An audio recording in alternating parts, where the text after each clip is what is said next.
కేవలం ఎన్నికల ముందు ఇవన్నీ గుర్తొస్తుంటాయి. జిఎస్టీ 2.0లు, బీహార్ ఎన్నికలు, బెంగాల్ ఎన్నికలు ఉన్నాయి కాబట్టి ఇవన్నీ గుర్తొస్తుంటాయి. ఇంకా దేని మీద తగ్గింది పేదలకు?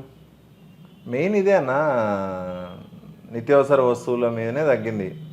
Like soaps, luxury toilet items ఇవన్నీ ఉంటాయి కదా, వాటన్నిటిపైన తగ్గింది. కానీ మేజర్గా పెద్ద వాటి మీద ఫోన్ల మీద తగ్గిందా? లేదు. ఫోన్ల మీద అదే 18% కంటిన్యూ అవుతుంది.